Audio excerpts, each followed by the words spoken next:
Hi guys, so in this video we're going to review some of the basic skills you need for conic sections on your final exam.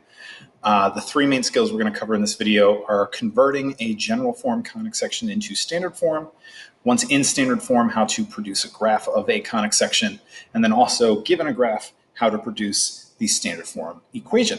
So in order to do this, you will also need to be familiar with what the four basic conic section equations look like and their corresponding graphs. So here is a reference for you if you'd like to look back over that information. But we're going to dive right in with converting a standard form conic section, or converting a conic section into standard form. So this one, I'm told, is an ellipse. So I'm actually going to write the equation of this ellipse in its standard form. So its standard form has two separate squared terms equaling to 1. And if I notice, the one grouping is of the x values and one is of the y values. So the very first thing I'm going to do to get myself in standard form is group all the x terms together and also group all the y terms together. I'll also go ahead and bring whatever constant to the other side of the equality so that it's out of the way for the duration of my algebraic work. So if I group all my x terms together, I'd have 4x squared minus 56x. And if I group all my y terms together, I have y squared plus 10y. This will all be equal to negative 205. The next thing I need to do is get it so that I have these two perfect squares. So I'm going to have to complete the square on both the x and y terms to get perfect squares. Now, since completing the square is a process that only works when the coefficient of the quadratic term is 1, for these x values, I will have to factor that 4 out so that my quadratic term will now have a coefficient of 1 on it. 56 divided by 4 is going to give me 9. Nope, that is a lie. 56, if I divide 56 by 4, that will in fact give me what was that going to give me? 14. That took me a while.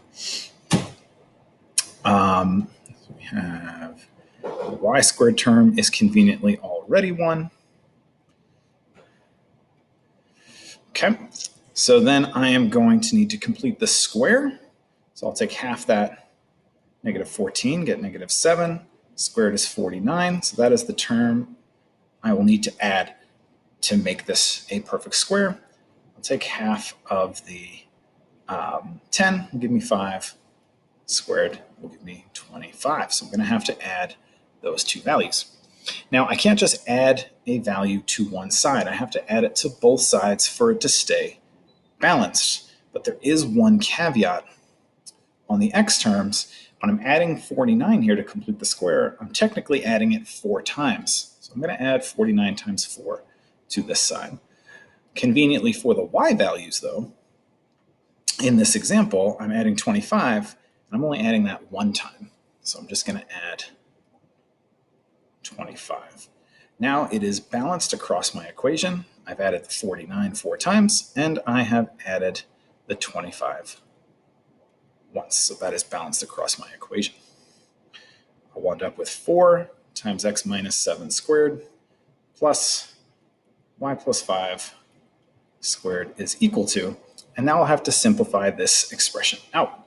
So I can do the sum of negative 205 plus 49 times 4 plus 25, summed all together gives me 16. Okay, so now I'm almost there. You can see that this equation is looking more and more like the standard form for an ellipse. So the last thing I have to do in the standard form of an ellipse is that it should be equal to 1. So to obtain that here, I'm going to divide both sides of this by 16.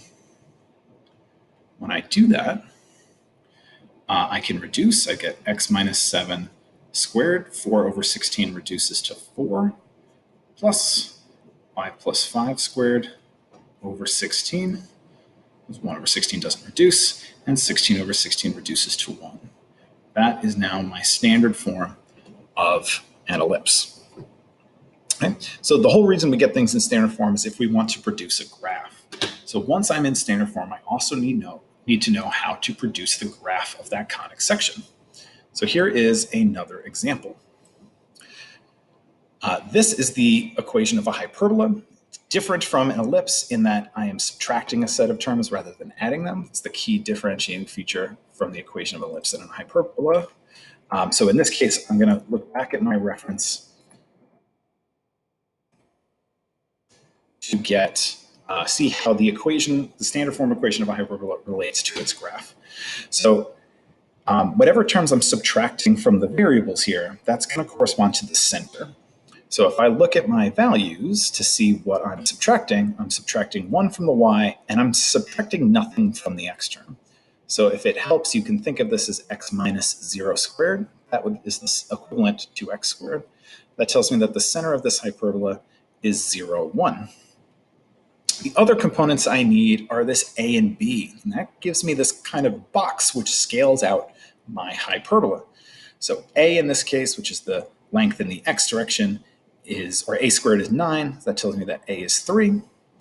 B squared, which is the denominator of the y term, is 16. It tells me that b is 4. Once I have these components, I have enough information to graph my hyperbola. So I'm going to come down here to my graph, move my virtual self over here, and I'm going to start by plotting the center, which is at 0, 1. So there's the center of my hyperbola. Everything that I then do from here is in reference to the center. So in the x direction, I have a of 3. That's the stretch in the x direction. So I'm going to count from that center point 1, 2, 3 units to the right, and 1, 2, 3 units to the left. The b is the stretch in the y direction. So I'm going to count 1, 2, 3, 4 units in the y direction, and down 1, 2, 3, 4 units in the y direction. These 4 coordinates define the edges or the sides of a rectangular box. This rectangular box, again, is not part of the graph, but will help me to produce the graph of this hyperbola. This box, the corners of it, anyway, are the bounds for the asymptotes of this hyperbola. So how we can do that is from the center of the box, I'm going to draw a straight line out each of those corners.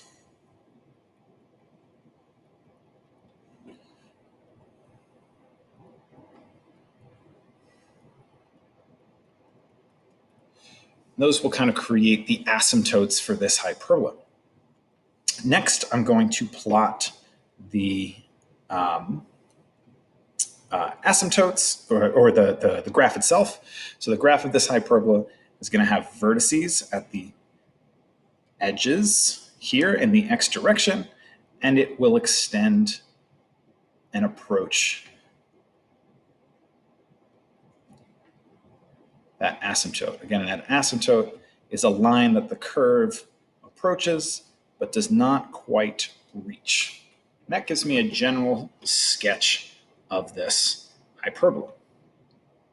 It's similar for an ellipse, except an ellipse would, I'm going to say, quote unquote, live inside of this box if I was going to produce it. So let's look at an example of an ellipse, but we're going to do it in reverse and go from a graph to equation. So here is my ellipse as a graph, and I want to write the equation that would correspond to this. So again, I'm going to look at my reference, and I have my ellipse here. Okay, so I'm going to come up with the equation of an ellipse. So in order to do that, I need to identify the center and the stretches in the x and the y directions. So to get the center, I can find where the exact middle of this graph is. And it looks to me that it's at this point, and I can confirm that the kind of turning points or the vertices and the co-vertices of this ellipse, if I do a little dotted line, the vertices and the co-vertices of these ellipses should have a direct line distance which intersect around it. So I can see that the center here is at the point 0, -2. So that tells me that the center, which is coordinate hk, is equal to 0, -2. So h would be 0 and k would be -2. Next, I can figure out the values of a and b by just looking at the stretches in each direction, or how far I'm moving from that center to the vertex and the co-vertex. So I can count that off. So I'm going all the way over here to 7. So it looks like A has a distance of 7, and B which is the same idea, but in the vertical direction here, it looks like I'm going up 1, 2, 3. So b would have a value of 3. And once I have all of those three things, I basically can plug it into this standard form of the ellipse equation. And the equation of this ellipse would be x minus 0 squared over 7 squared plus y minus negative 2 squared over 3 squared equals 1. So I'm just going to clean that up a little bit. X minus 0 is just x, so that would be x squared over 49 plus y minus negative 2 is really y plus 2. And 3 squared is really 9. So this is my simplified standard form of the ellipse that we see here.